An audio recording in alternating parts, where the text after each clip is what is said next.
Vous êtes-vous déjà arrêté pour réfléchir au poids insupportable de la liberté?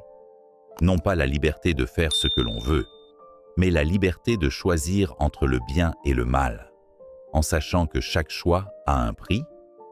Et si je vous disais qu'un livre a déjà démêlé cette tragédie humaine pas comme les autres? Si vous pensez comprendre la nature humaine, attendez de rencontrer les frères Karamazov. Si Dieu n'existe pas, tout est permis. Cette phrase résonne dans la pensée comme un abîme sans fond.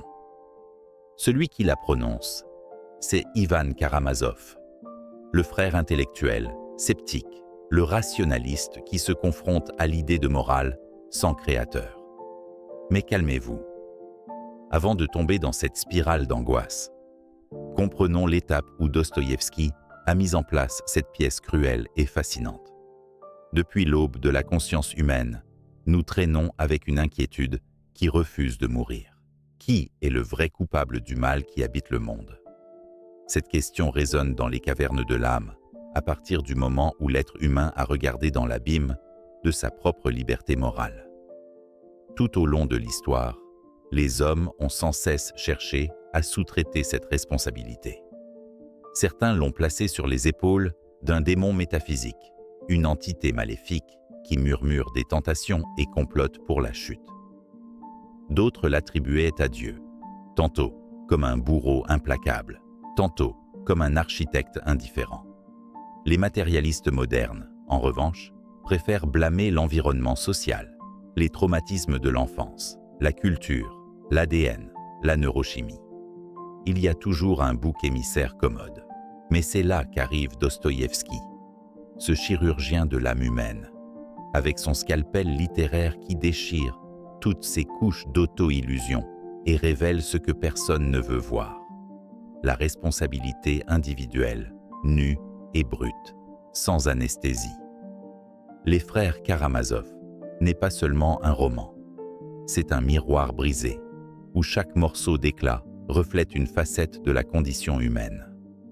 C'est une philosophie déguisée en fiction, un tribunal où les personnages non seulement vivent, mais incarnent des archétypes, des angoisses, des dilemmes et des impulsions qui nous traversent encore aujourd'hui. En présentant les trois frères, Dostoïevski ne se contente pas de raconter une histoire de famille, il construit une anatomie de la psyché humaine. Dimitri le primitif est mu par les instincts les plus charnels, le désir, la possession, le plaisir immédiat. Ivan, le rationaliste, est le symbole de la pensée moderne, sceptique et tourmentée par l'insignifiance. Alyosha, quant à elle, est l'expression de la foi, de la pureté et de l'espérance spirituelle. Ce sont les trois sommets d'un triangle existentiel, trois forces en tension continue en chacun de nous. Et au centre de cette scène tragique se trouve le père, Fyodor Pavlovitch Karamazov, un personnage grotesque, vulgaire, cynique, qui symbolise le déclin moral absolu. Un homme incapable d'aimer, qui transforme tout ce qui l'entoure en pourriture. Il n'est pas seulement un père biologique, mais une allégorie du monde décadent qui engendre la souffrance de ses enfants. Sa mort brutale, mystérieuse et ambiguë n'est pas le point culminant du récit, mais la mèche d'une enquête beaucoup plus profonde. Qui a tué le père? Qui porte la faute? Qui, en substance, voulait ce crime avant qu'il ne se produise? Dostoïevski, avec une maîtrise presque cruelle, démantèle toute tentative de réponse simple. Il n'offre pas de méchant facile, de coupable absolu.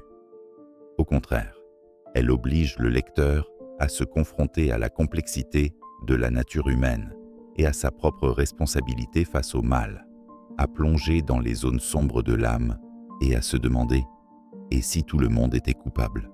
Et si le mal n'était pas un acte isolé, mais un processus silencieux alimenté par des omissions, des ressentiments et des désirs cachés ?» Comme chez Sophocle, Shakespeare ou Kafka, la tragédie n'est pas dans l'événement lui-même, mais dans la manière dont il révèle ce qui était latent, étouffé, incubé dans l'âme des personnages. Le génie de Dostoïevski est précisément là, en montrant qu'il n'y a pas de pureté intacte. que même les plus justes portent des ombres et que le véritable conflit moral ne se produit pas entre les personnages, mais à l'intérieur d'eux. Comme l'a dit Jung, personne n'est éclairé par des figures de lumière imaginaires, mais en rendant son obscurité consciente. Les frères Karamazov est, en ce sens, un voyage d'illumination douloureuse où chaque personnage doit se confronter à ce qu'il a renié en lui-même. Dimitri doit faire face à sa brutalité. Ivan doit faire face à sa froideur éthique.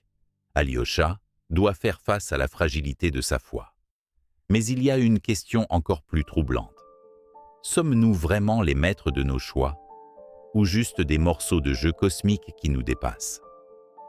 Dostoïevski nous jette devant le dilemme du libre arbitre avec une férocité presque théologique. Si la nature humaine est si encline au chaos, à la violence, à la destruction, comment peut-on parler de responsabilité morale?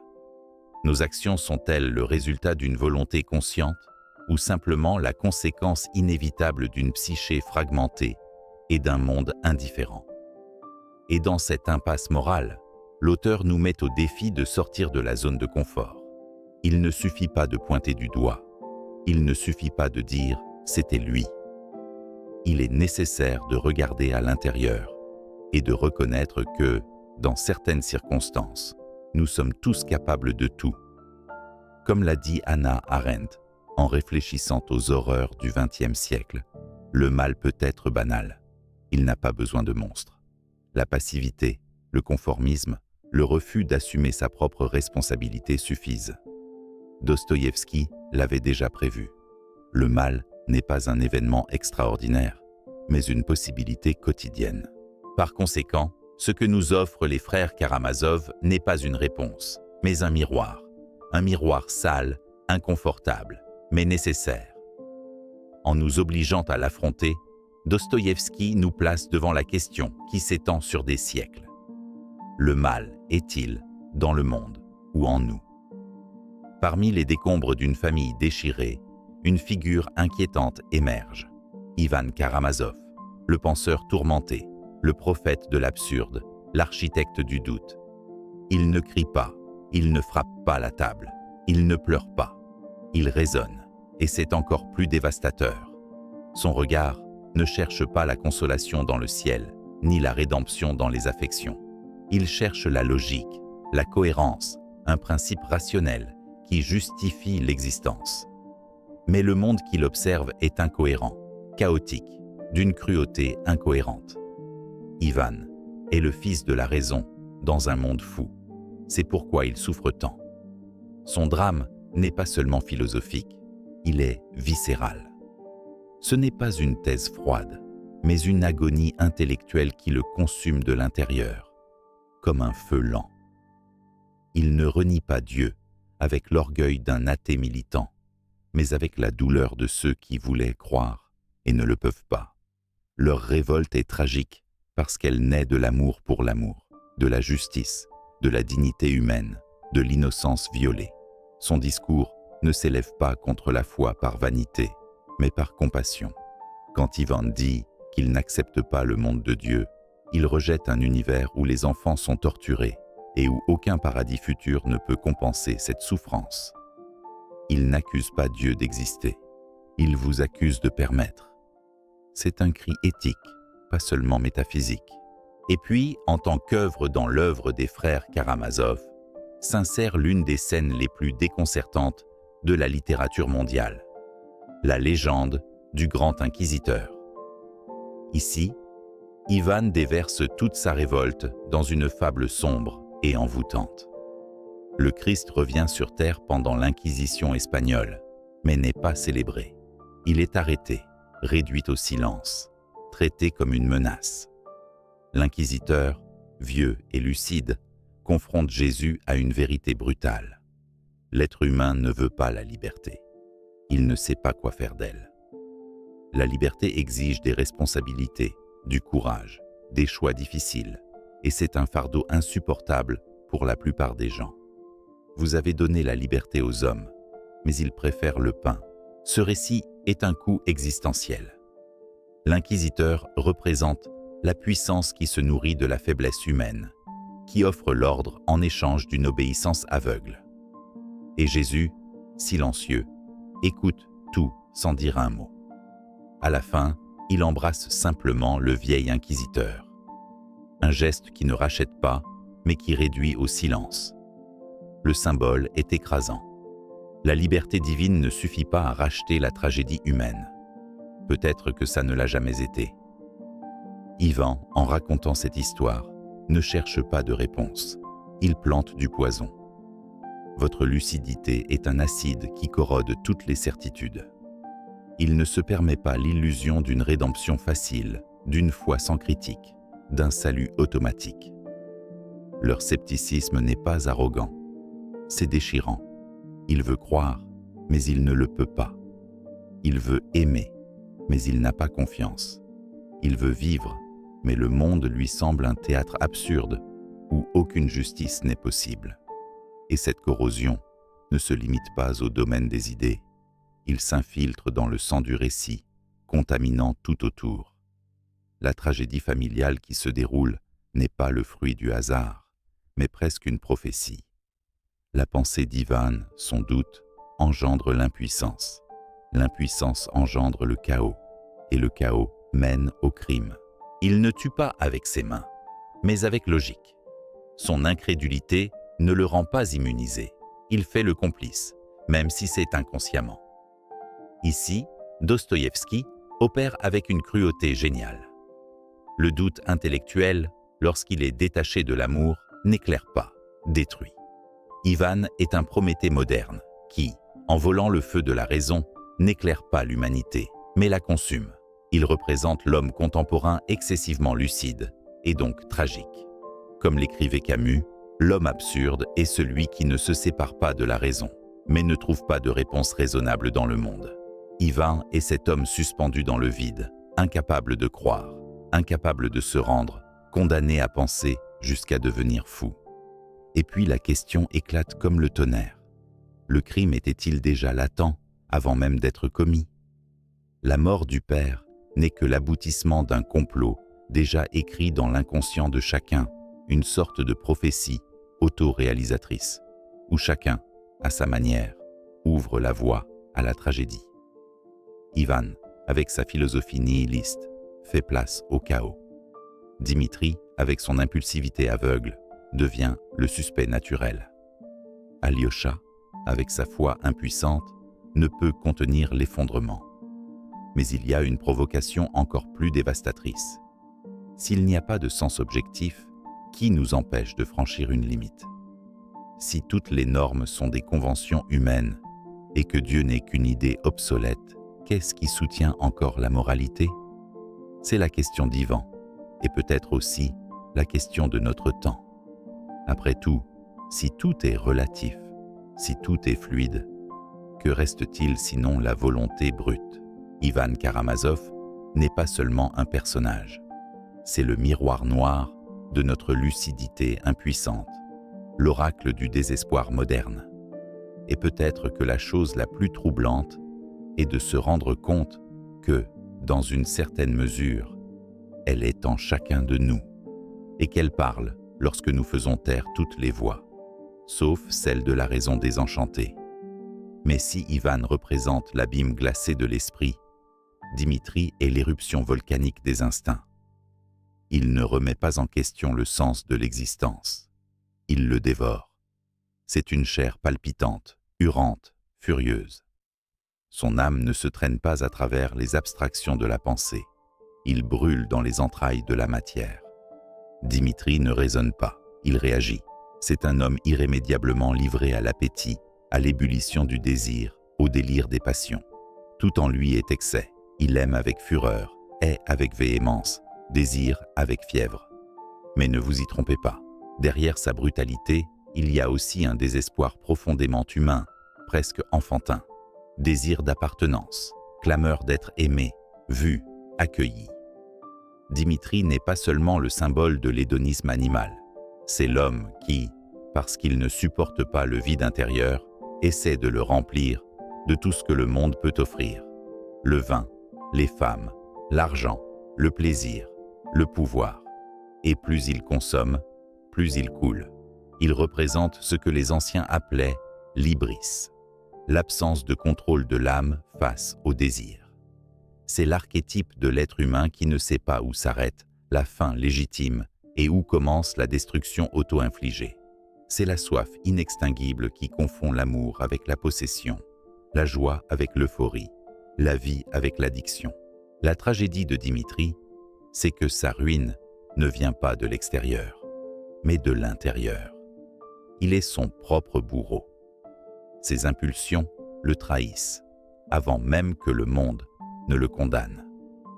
Et c'est ici que Dostoïevski touche une blessure douloureuse de la condition humaine, l'absence de crime.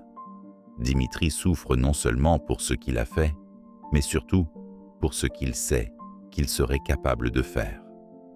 Il est porteur d'une sorte de culpabilité préalable, presque ontologique. C'est comme si votre propre corps criait « Je suis dangereux, même si je n'ai rien commis ». Et ce dilemme est plus troublant que n'importe quelle décision de justice. Combien de fois, dans le silence, portons-nous en nous la culpabilité de pensées indicibles, de désirs indicibles, d'impulsions qui ne se sont jamais réalisées, mais qui, si elles en avaient eu l'occasion, nous auraient peut-être conduits à franchir des limites.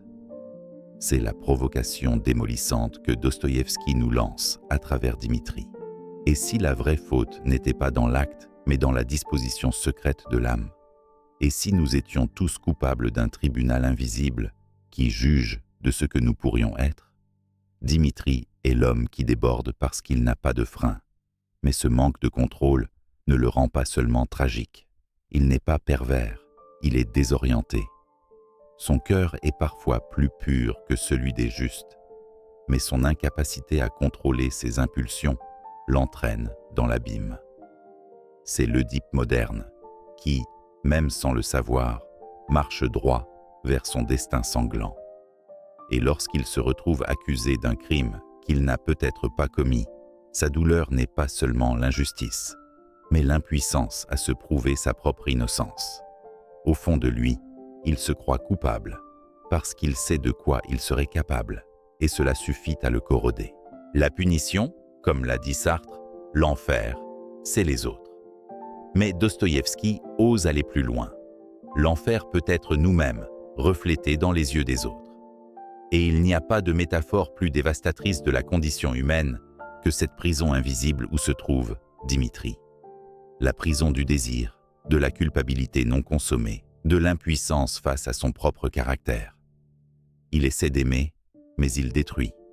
Il essaie de protéger, mais il fait mal.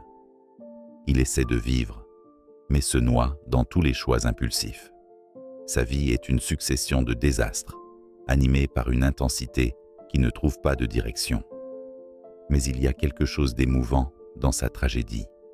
Dimitri, contrairement au cynique, n'essaie pas de dissimuler sa misère. Il se montre nu, sans protection, entier. C'est l'homme qui ne prétend pas à la noblesse, mais qui, même plongé dans la boue, conserve encore des restes d'humanité, une lueur de regret, des éclairs de conscience qui nous désarment. Dostoïevski, avec sa plume cruelle et miséricordieuse, nous oblige à reconnaître ce reste et à nous demander « Dimitri est-il capable de rédemption? Et pourquoi pas nous, comme ça ?» Le drame de Dimitri n'est pas seulement une chute individuelle, mais une métaphore de tous ceux qui luttent contre leurs propres démons intérieurs. Il ne provoque pas en nous de la répulsion, mais de la compassion. Parce que, au fond de nous, nous savons qu'il y a un Dimitri en nous, prêt à se réveiller à tout moment. Il suffit que la vie nous pousse un peu au-delà de la ligne. Et si cela se produit, qui peut nous sauver de nous-mêmes? Puis, la silhouette sereine, presque éthérée d'Alyosha apparaît, le souffle du silence dans une maison remplie de cris. Il n'éclate pas comme les autres. Il plane au milieu du tourbillon des impulsions, des ressentiments et de l'angoisse.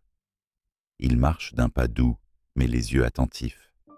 Il y a quelque chose d'anachronique dans sa présence, comme si son âme appartenait à un monde d'avant la chute, un lieu où il était encore possible de faire confiance, de prier et de pardonner. Alyosha est le reliquaire d'une foi qui insiste pour survivre dans un sol desséché par le désespoir. Non pas une foi dogmatique ou automatisée, mais un humble abandon au mystère de l'existence, ce que Pascal appellerait des raisons que la raison ne connaît pas. Contrairement aux frères qui se dévorent l'un l'autre à l'intérieur, Alyosha ne cherche pas à conquérir la vie, mais à communier avec elle. Son regard ne cherche pas à dominer, mais à comprendre. C'est l'homme du souvenir, de l'écoute, de la compassion silencieuse, presque une antithèse du monde. Il ne débat pas avec des sophismes et ne se livre pas à des explosions passionnées. Sa force réside dans le petit geste, dans la parole délicate du pardon précoce. Mais ne vous y trompez pas. Cette douceur n'est pas faiblesse, c'est résistance. La résistance à un monde qui cultive le cynisme comme une vertu et la brutalité comme un signe de force. Alyosha est peut-être le personnage le plus courageux de l'œuvre, non pas pour affronter le mal avec des épées, mais pour essayer de le désarmer par la miséricorde. Il y a quelque chose de profondément chrétien et en même temps de tragique dans son parcours. Il porte l'espoir comme on porte une bougie allumée au milieu d'une tempête de vent. Et le plus douloureux, c'est de se rendre compte que cet espoir, bien que lumineux, est vulnérable. Alyosha souffre. Il souffre en silence. Il souffre sans spectacle. Il souffre avec modestie. Votre douleur ne crie pas, mais brûle. Il est témoin de la ruine de sa famille, de la corruption du monde, de la pourriture des hommes, et pourtant, il refuse de haïr. C'est lui qui croit, quand il n'y a plus de raison rationnelle de croire. Le dernier lien avec une spiritualité qui ne s'impose pas, mais s'offre. Nietzsche, dans sa critique féroce du christianisme, a dit que les bons n'ont pas de force, seulement une faiblesse déguisée en vertu. Mais Dostoïevski répond à cette accusation avec la délicatesse féroce d'Alyosha. Sa bonté n'est pas un déni de la douleur, mais de vivre avec. Il est facile d'être bon en matière de confort. Il est difficile de garder le cœur ouvert quand tout autour prêche l'indifférence. Alyosha choisit d'aimer dans un monde qui se moque de l'amour. Et pour cette raison, leur présence est scandaleuse, car leur pureté démasque notre décadence. Ils nous rappellent qu'il y a encore une étincelle intacte en nous. Et cela, paradoxalement, nous embarrasse plus que n'importe quel sermon moralisateur. Même leur religiosité est loin d'être une aliénation. Ils ne se réfugient pas dans la foi pour échapper à la réalité. Ils s'y plongent précisément parce que la réalité lui fait mal. Votre spiritualité n'est pas une béquille, c'est un bouclier. Ils ne croient pas qu'il faut se protéger du chaos, mais y faire face avec une certaine dignité. Et cette posture est très rare à une époque de nihilisme élégant et de sarcasme intellectualisé. Alyosha semble déplacé, presque ridicule. Mais c'est dans ce déplacement que réside sa grandeur. Il marche à contre-courant, sans arrogance, sans fanfare. Sa bonté n'a pas besoin de convaincre qui que ce soit. Il existe tout simplement, comme un parfum discret qui reste dans l'air après avoir disparu. Mais même lui, le plus pur des frères, est mis à l'épreuve. La foi qu'il porte ne l'immunise pas contre la souffrance. Et c'est peut-être là la preuve ultime de son humanité. Il saigne aussi, il doute aussi, il tremble aussi devant l'absurde. Dostoïevski ne lui épargne pas les difficultés du monde. Il le jette dans la même boue que les autres, mais sans lui enlever sa lumière.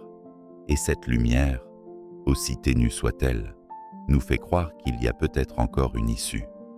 Il ne s'agit pas d'une rédemption grandiose, mais d'un redémarrage humble, possible, quotidien. Comme l'a écrit Camus, « Au milieu de l'hiver, j'ai découvert qu'il y avait un été invincible en moi. » Alyosha n'offre aucune réponse, offre de la présence. Il ne promet pas le salut, offre du confort. Et cette consolation, si simple soit-elle, est tout ce qui nous reste lorsque les piliers de la raison et de la passion s'effondrent. C'est lui qui tient la main des mourants, qui essuie les larmes des lésés, qui écoute le silence des désespérés, non pas parce qu'il croit avoir quelque chose à offrir, mais parce qu'il croit qu'être ensemble est, en soi, un acte de rédemption. C'est peut-être pour cela que sa figure nous dérange tant, parce qu'elle nous rappelle qu'il n'y a pas d'excuse légitime à l'abandon, à la cruauté, au mépris. Alyosha nous pose la question la plus inconfortable de toutes. Pourquoi choisissons-nous d'endurcir nos cœurs alors que nous pourrions simplement accueillir? Il ne nous accuse pas, il nous désarme. Et ce désarmement est, paradoxalement, la révolution la plus radicale que nous propose Dostoïevski. Et quand tous les masques tombent, quand le vernis des croyances s'effiloche, quand la raison vacille et que l'instinct trébuche, il ne reste que l'abîme, la crudité irréfutable de l'existence nue. Et c'est là, au cœur de ce vide, que Dostoïevski enfonce sa lame la plus profonde.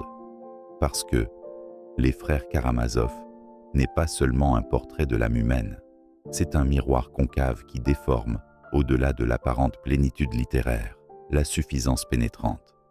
Il n'y a pas de plénitude, pas de catharsis, pas de justification donnée.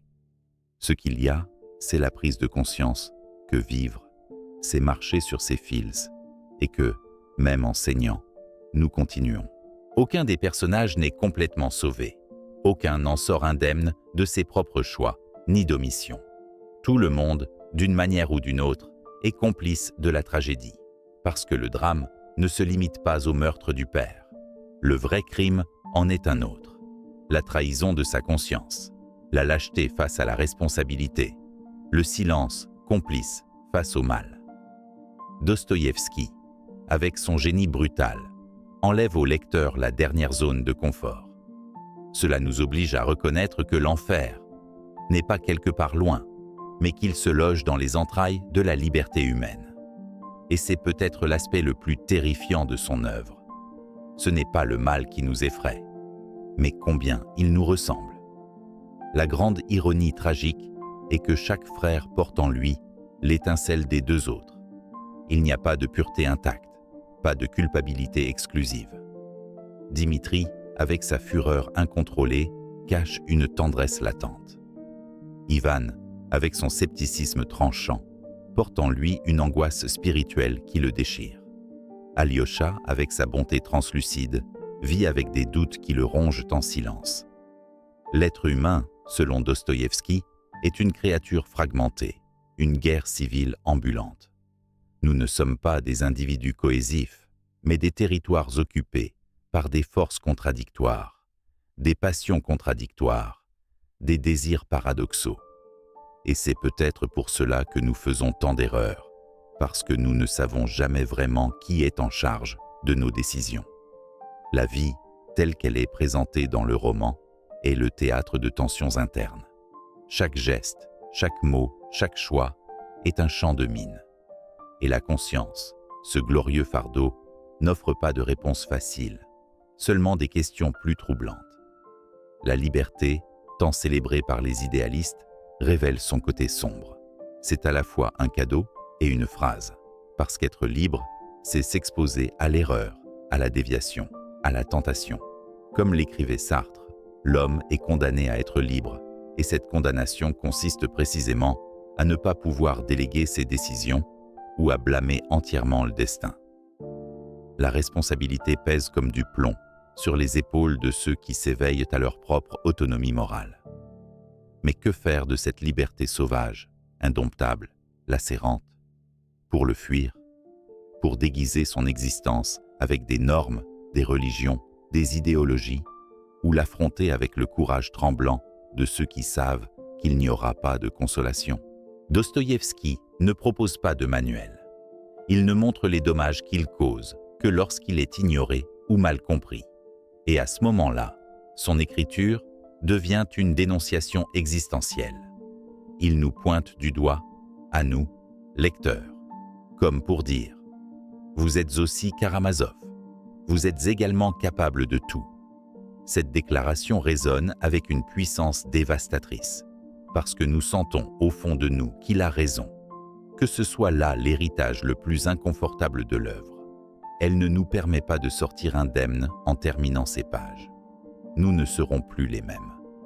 Il y a quelque chose qui éclate en nous, quelque chose qui est mis à nu, quelque chose qui saigne.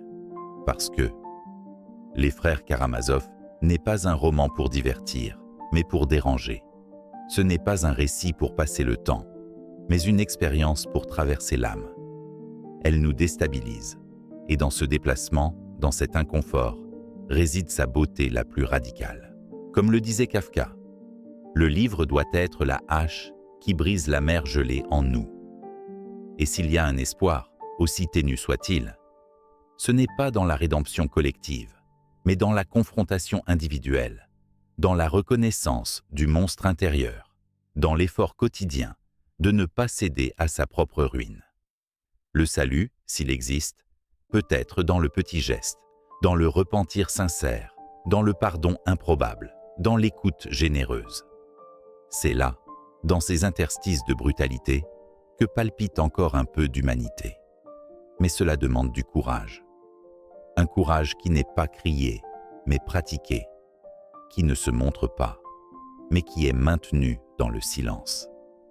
Le courage de résister à l'indifférence, la logique du mépris, la tentation de rendre au monde le même poison qu'il déverse sur nous. Dostoïevski termine son œuvre sans refermer les plaies, parce qu'il sait et nous fait savoir que la vie n'est pas résolue, elle est seulement subie. Et peut-être, en fin de compte, le plus important n'est pas de trouver toutes les réponses, mais d'apprendre à vivre avec les bonnes questions. Et l'une d'entre elles, peut-être la plus urgente, continue de marteler. Qui gouverne en moi? Parce que si ce n'est pas moi, alors qui? Si cette analyse vous a amené à vous interroger sur votre propre nature, imaginez ce que cette chaîne peut vous offrir d'autre. Alors, inscrivez-vous maintenant, activez les notifications et laissez un commentaire.